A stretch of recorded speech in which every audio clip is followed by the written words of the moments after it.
ചർച്ച അപ്ഡേറ്റ്സിലേക്ക് സ്വാഗതം.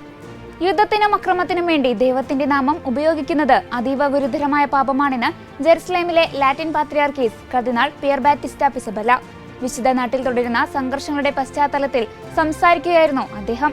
രാഷ്ട്രീയ ലക്ഷ്യങ്ങൾക്കോ യുദ്ധത്തിനോ വേണ്ടി ദൈവത്തിന്റെ പേരെ വലിച്ചിഴയ്ക്കുന്നത് വിശ്വാസത്തോടുള്ള അവഹേളനമാണെന്ന് അദ്ദേഹം ഓർമ്മിപ്പിച്ചു. ദൈവം സമാധാനത്തിന്റെ ഉറവിടമാണെന്നും അക്രമത്തിനെ ദൈവത്തിന്റെ പേരിൽ ന്യായീകരണം കണ്ടെത്താനാവില്ലെന്നും അദ്ദേഹം വ്യക്തമാക്കി. നോർത്തേൺ അയർലൻഡിലെ സീറോ മലബാർ വിശ്വാസ സമൂഹത്തിന്റെ ആഭിമുഖ്യത്തിൽ സംഘടിപ്പിച്ച ബൈബിൾ ഫെസ്റ്റ് ആത്മീയ ആവേശത്തോടെയും വിപുലമായ പങ്കാളിത്തത്തോടെയും സമാപിച്ചു. ബെൽഫാസ്റ്റ് റീജിയണൽ കൗൺസിലിന്റെ നേതൃത്വത്തിൽ ഓൾ സെയിൻസ് കോളേജിലായിരുന്നു പരിപാടി സംഘടിപ്പിച്ചത്. സീറോ മലബാർ സഭയുടെ Belfast regional coordinator father Jose Bharanikulangara ഉദ്ഘാടനം നിർവഹിച്ചു. Bible fest director father Jain Mannathukaran പരിപാടികൾക്ക് നേതൃത്വം നൽകി. റീജിയണൽ തലത്തിൽ വിജയികളായവർ ഏപ്രിൽ 25-ന് ഡബ്ലിനിലെ താലായിൽ വെച്ച് നടക്കുന്ന അയർലൻഡ് നാഷണൽ തല ബൈബിൾ കലോത്സവത്തിൽ പങ്കെടുക്കും. വിശുദ്ധ നാടിനു വേണ്ടി ഓരോ വർഷവും ദുഃഖവെള്ളിയാഴ്ച ദേവാലയങ്ങളിലെ സ്വസ്ത്ര കാഴ്ച പ്രത്യേകം നീക്കിവെക്കുന്ന പതിവനുസരിച്ച് ഈ വർഷവും കൂടുതൽ ഉദാരമായി സംഭാവന ചെയ്യാൻ വിശ്വാസികളുടെ അഭ്യർത്ഥനയുമായി പൗരസ്ത്യ സഭകൾക്കുള്ള വത്തിക്കാൻ ഡിക്കാസ്ട്രി. വിശുദ്ധ നാട്ടിൽ കൊടുമ്പിരിക്കൊണ്ടിരിക്കുന്ന യുദ്ധഭീകരതയുടെ പശ്ചാത്തലത്തിൽ പ്രദേശത്തെ ക്രൈസ്തവർക്ക് വേണ്ടി പ്രാർത്ഥിക്കുവാനും അവരെ സഹായിക്കുവാനും ലോകമെമ്പാടുമുള്ള ക്രിസ്തീയ സമൂഹങ്ങളെ ക്ഷണിച്ചുകൊണ്ടാണ് വത്തിക്കാൻ ഡിക്കാസ്ട്രി അഭ്യർത്ഥന നടത്തിയിരിക്കുന്നത്.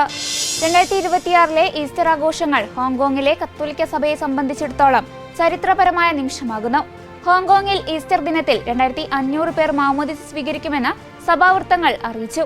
കഴിഞ്ഞ കുറച്ചു വർഷങ്ങളായി ഹോങ്കോങ്ങിൽ കത്തോലിക്ക വിശ്വാസത്തിലേക്ക് വരുന്നവരുടെ എണ്ണത്തിൽ വലിയ വർധനവാണ് രേഖപ്പെടുത്തുന്നത്. കഠിനമായ ആത്മീയ പഠനത്തിനും ഒരുക്കങ്ങൾക്കും ശേഷമാണ് ഇവർ ജ്ഞാനസ്നാനത്തിനായി ഒരുങ്ങുന്നത്. ബൈബിൾ ചരിത്രത്തിലെ നിർണായക വഴിത്തിരിവുകളിൽ സാന്നിധ്യമറിയിച്ച സ്ത്രീരത്നങ്ങളുടെ ജീവിതകഥ പറയുന്ന the faithful woman of the Bible എന്ന ബൈബിൾ പരമ്പര സംപ്രേഷണത്തിനൊരുങ്ങുന്നു.